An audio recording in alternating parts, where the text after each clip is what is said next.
हलाला अगर आप जानते होंगे, हलाला मुस्लिम शरिया कानून में एक ऐसा शब्द इस्तेमाल किया जाता है कि अगर किसी के पति ने तलाक दे दिया अपनी बीवी को और उसे वापस अपनी बीवी से शादी करनी हो तो उसे हलाला जैसा ये कार्य जो है वो करना होता है, करके फिर वो अपनी वाइफ से वापस शादी कर सकता है। अब जिस मुद्दे पे हम बात कर रहे हैं कि एक मैटर मेरे पास में ऐसा है जो मुझे ऐसा लगता है कि ये प्रेस के सामने बोलना मेरे लिए ज़रूरी है, क्योंकि मेरी यूनिट चाहती है कि मैं इस सब्जेक्ट पे बात करूं और हम कभी भी एक अकेला इंसान कुछ नहीं कर पाता है। जब ये उंगलियां अलग अलग होती कुछ नहीं कर सकती, जब लेकिन एक साथ मिलती तो बनती है मुट्ठी। तो आज का ये प्रश्न हलाला जैसे सब्जेक्ट पे उठाने का इसलिए, इस देश में बाबा साहेब अम्बेडकर का लिखा हुआ संविधान, उसी के प्रोटोकॉल के हिसाब से कानून चलता है। तो जब हमारा संविधान इक्वालिटी बताता है, कंपैरिजन नहीं करता किसी के बीच में, कोई कम्युनिटी को लेके ऊपर नीचे नहीं करता है, तो फिर औरतों को जस्टिफिकेशन मिलने में, जस्टिस मिलने में ये डिफ्रेंसिएशन क्यों है? मैं चाहती हूँ, ये मेरी आवाज़ है, जो इंसान, ये मैं उन औरतों को ओपिनियन दूंगी कि जिनके पति ने तलाक दे दिया और वो वापस शादी करने के लिए हलाला जैसा घिनौना काम करना है, मेरे हिसाब से घिनौना काम ही करना है। क्योंकि मेरे पास जो मैटर है उसमें बंदी कहती है एक रात के लिए जिससे उसकी शादी कराई गई थी, उसे नहीं पता वो किसके साथ कराई गई थी। वो उसकी पति ने और उसकी सास ने शादी कराई थी, महज एक रात की शादी थी। अगले दिन तलाक हुआ और वो वापस अपने पति की पत्नी बन के अपने ससुराल आ गई और पति ने फिर वही एक्स्ट्रा मैरिटल अफेयर, वही गंदगी अय्याशी जो करनी है वो कंटिन्यू है। यहाँ पे प्रश्न पति की अय्याशी का नहीं है, यहाँ पे प्रश्न है उस औरत की इज़्ज़त का। हम कौन सी सदी में जी रहे हैं कि एक औरत को पता नहीं चलता कि उसका निकाह किसके साथ करा दिया गया, रात किसके साथ गुजारनी है और कल सुबह उठ के इसको फिर इसे छोड़ना और वापस फिर पुराने पति के पास जाना है। ये क्यों है? Lack of education.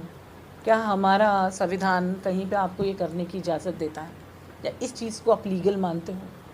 This is purely illegal.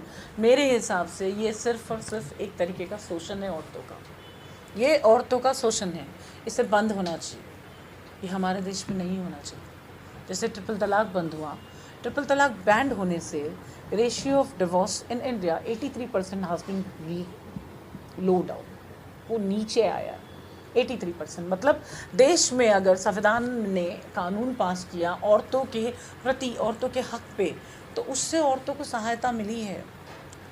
मैं बहुत दुखी हूँ, हमारे देश में जो मुद्दे देखती हूँ मैं, वो सब ऐसा लगता है पॉलिटिकल पार्टी हो या हमारी रूलिंग पार्टी हो या फिर बोलते हैं सेंट्रल गवर्नमेंट हो या स्टेट गवर्नमेंट हो, गवर्नमेंट में बैठे हुए लोग वो सिर्फ अपने फ़ायदे की बात कर रहे हैं, अपनी पार्टी के फ़ायदे की बात कर रहे हैं। मुझे बता दो, महाराष्ट्र के चुनाव कॉरपोरेशन के डिले होते चले जा रहे हैं, कहाँ से कहाँ पहुँच गए।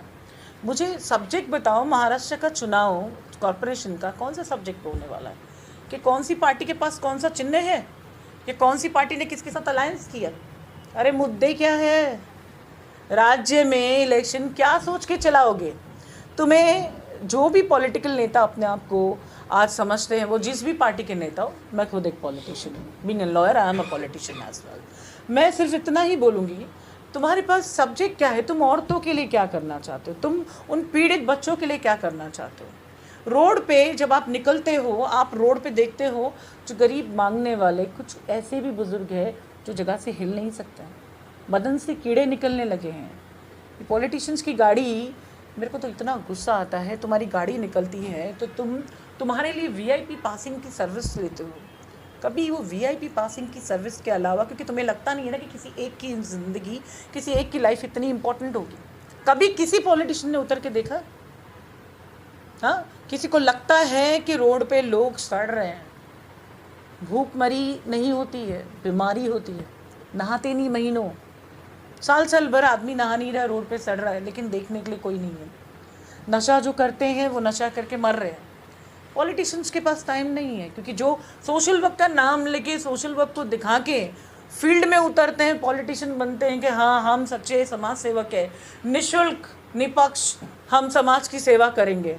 ये सब कुछ है ना, जैसे ही पॉलिटिशियंस का बैनर लगता है तो सब कुछ हट जाता है।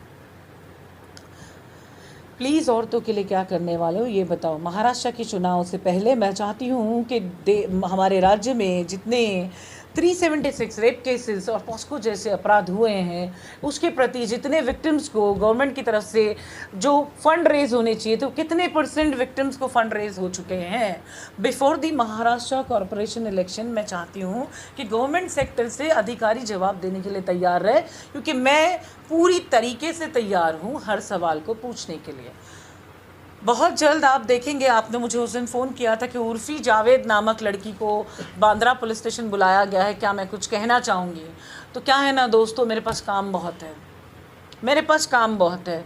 मैंने काम दिया था बांद्रा पुलिस स्टेशन को कि एक लड़की ऐसे अभद्र कपड़े पहन के घूम रही है। थोड़े दिन बाद आपने देखा उसने एक ट्रांसपेरेंट सिलिकॉन क्या बोलते हैं ब्रेस्ट प्लेट लगाई, जिसे ब्रेस्ट प्लेट कहते हैं। या सारे मर्द खड़े, मुझे नहीं लगता कोई भी अपने घर की औरत को अलाउ करेगा।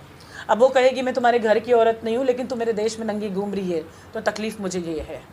उसे बुलाया गया पुलिस स्टेशन, वो आई तमाशे के कपड़े पहन के, पीछे कुछ लिखा के, अब पता नहीं कॉकरोचों की डॉन होगी तो लिखवा के आई थी वो।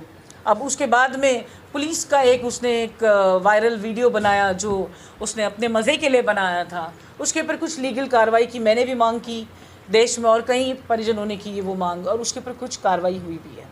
हाँ, बात करूँगी मैंने जो केस फाइल किया था उस केस का स्टेटस क्या है। वही बांद्रा पुलिस स्टेशन जहाँ का सीनियर पीआई, याद होगा आप लोगों ने मेरा उस पर प्रेस बाइट लिया था कि जहाँ पर सीनियर पीआई ने मुझे ये कहा था कि आई एम सॉरी मैडम, मैं आपकी कोई मदद नहीं कर सकता। बट देखिए ना, फॉर्चुनेटली हमारे देश का कानून सबके लिए कितना सामान्य है कि मैं कोर्ट से ऑर्डर लेकर आई, और अब उर्फ़ी जावेद को बराबर बांद्रा पुलिस स्टेशन के चक्कर काटने पड़ रहे हैं ताकि वो क्लैरिफिकेशन दे कि वो ऐसे क्यों घूमती है। और उसने जिस तरीके की धमकियाँ मुझे दी, वो उसने धमकियाँ किस बेस पे दी। तीसरी, उसने जो ये कहा कि उसके पास मेरे डांस करते हुए, मेरे पी के गिरते हुए मेरे न्यूड वीडियोस कुछ है उसके पास, वो तीसरी चीज़ वो साबित करे। चौथी, वो जिस तरीके से उसने मुझे आखिर गाली दी लाइव आकर, उस तरह सामने भी आ जाए यार, वो कोर्ट में साबित करे अब कि उसने जो गाली दी, जिससे मेरी जितनी बेइज्जती उसने करनी थी उसने कर ली। अब सामने तो उसके आने की ताकत है नहीं, मैं उसके पीछे भाग सकती नहीं हूँ, कानून का काम है। तो उर्फ़ी जावेद के सब्जेक्ट पे सिर्फ इतना ही कहूँगी, कोर्ट में मिलूँगी मैं उससे और देखूँगी उस दिन क्या पहन के आई है। क्योंकि मैंने तो कहा है कि ये मुझे अगर नंगी दिखी, वो नहीं, कोई भी लड़की, कोई भी हिंदुस्तानी लड़की अगर रोड पे नंगी घूमती है, जिसने अपनी बॉडी को एग्जिबिशन का बोर्ड बना के रखा है, तो कसम है पैदा करने वाले की, ये माँ का हाथ ज़रूर उठेगा। मेरे लिए मेरी बेटी जितनी इम्पोर्टेंट है उतने सबके बच्चे इम्पोर्टेंट हैं। बीइंग ए टीचर, मेरा काम है कि कोई अगर किसी औरत का कपड़ा फटता है या कहीं से कुछ खुला दिखता है तो मैं मेरा कोट निकालूं और उसको ढाकूं। और कोई औरत अगर ये कहती है कि मैं औरत हूँ, मैं नंगा घूमने का हक लेके पैदा हुई हूँ, just because we have a freedom of speech, just because we have freedom of living independent in India, it doesn't mean that कि वी कैन रोम न्यूड। अब कोई लड़का घूमे तो चलेगा क्या पुलिस छोड़ेगी? मुझे बताओ, लड़कों के घूमने पे बेचारे रणवीर कपूर को नहीं छोड़ा था क्या? रणवीर सिंह को नहीं छोड़ा था? तो ये तो अभी टेक्निकल थिंग्स हैं। आपको लगता है इस तरह के जो कपड़े पहन के पब्लिकली घूमने से आजकल की जो यंग जनरेशन, चाहे वो लड़की हो या चाहे लड़का हो, तो दोनों में कुछ ऐसा इफेक्ट हो रहा है, एक बैड इंप्रेशन जा रहा है? देखो, ये सब कुछ किया जा रहा है चीप पब्लिसिटी के लिए, फेमस होने के लिए। लोग जानते नहीं थे कौन थी उर्फ़ी जावेद, क्या किया उसने लाइफ में, क्या किया। बहुत अच्छी सुपर मॉडल, बहुत अच्छी डांसर, बहुत अच्छी actress. I don't think so, I am so sorry. उसको कुछ नहीं आता तो उसने क्या सोचा, ईजी वे। हमारे देश में है ना, देखो हमेशा मैं बोलती हूँ there is always two way. जो ये लड़की ने जो शॉर्टकट करके दिखाया है कि कपड़े ना पहन के दिखाना लोगों को आकर्षित करेगा। मेरे वीडियो को भले ही आप देखो, इंसान को लोग क्या कहते हैं ना, आप उसका जो भी पोस्ट होगा ना उसके नीचे पढ़ लो। पोस्ट करने वाले की औकात है ना, उसके पोस्ट में नीचे पता चल जाएगी कि लोग उसे कितना अच्छा अप्रिशिएट कर रहे हैं। तो आप पढ़ लो उसके वॉल पे, आपको पता चलेगा लोग कितना सम्मान कर रहे हैं। उसको तो बड़ा से सम्मानित अवार्ड देना चाहिए कपड़े नहीं पहनने का। इस तरीके की चीज़ें करने से अगर वो कमा रही है पैसा, 4 पैसे वो जिस भी तरीके से कमा रही है, उसके जिस तरीके के वीडियोज़ हैं, जिस तरीके से वो ट्रोल होती है, आजकल की जनरेशन ये सोचेगी पैसा कमाने का ईजी एंड शॉर्टकट वे है कपड़े नहीं पहनना। कुछ देखो मैं ये नहीं कहूँगी कि मैं अकेले एक टीचर मैं पूरे के पूरे क्लासरूम को सुधारूंगी, बट मेरा काम जो है मैं वही करूँगी। इस तरीके की चीज़ें समाज में गंदगी फैला रही, अगर हमने इसको स्टॉप नहीं किया तो आगे आप किसी को भी स्टॉप नहीं करना। अभी हम इसके लिए स्टॉप नहीं कर रहे हैं, पूरे कपड़े मतलब पूरे कपड़ों को ना पहन के रस्सी, चांदी का वर्क, फूल सब हो गया, अब ब्रेस्ट प्लेट पे आ गए जो कि ट्रांसपेरेंट थी, ठीक है। फिर पूरी तरह न्यूड आएंगे, फिर बोलेंगे कि अब कुछ बचा नहीं है करने के लिए, तो एक्टिविटी के लिए क्या करेंगे, है ना Sachin? Being as a director she must be having more creativity, है ना, कि अब क्या करना है। तो हमारे समाज का काम है उसे रोकना, कानून का काम है उसे रोकना। किसी औरत की इज्जत पे कोई आँच आती है तो कानून अपना काम करती है। जब एक औरत सभी औरतों की बेइज्जती कर रही है नंगा घूम के, तो भी कानून का काम है इसमें काम करना। Let court take the decision इंशाल्लाह। नहीं, बट आप उन लोगों को क्या मैसेज देना चाहते हो जो ऐसा कहते हैं कि वो एक स्टाइल स्टेटमेंट है, शी इज स्टाइल दीवा? Does it call A style? मुझे आप अमिताभ बच्चन के मुंह से, आप शाहरुख खान के मुंह से, आप ऐसे किसी बड़े एक्टर के मुंह से ये कहला के बता दो कि does it called a style. अगर यही स्टाइल है तो उसको फिर लीड रोल दे दो किसी का अपकमिंग मूवी पे। If it's really a style, Urfi Javed को लोग ट्रेंडी और स्टाइलिश कहते हैं, तो बोलो करण जौहर को उसको कास्ट करने के लिए, that's called the trendy style. Sonam Kapoor के ऊपर हो गया उसका स्टाइल, तो उसको कास्ट करें। जिस दिन वो किसी पिक्चर में लीड रोल करेगी ना, तब उसकी ये गंदगी को स्टाइल बोलना, जब तक का नहीं इसको चीप स्ट्रिक बोलना। क्या बोलोगे? Cheap strict. ये वो चीप स्ट्रिक है कामयाब होने के लिए। देखो जिनके पास कुछ नहीं है ना, वो कपड़े निकाल देते हैं।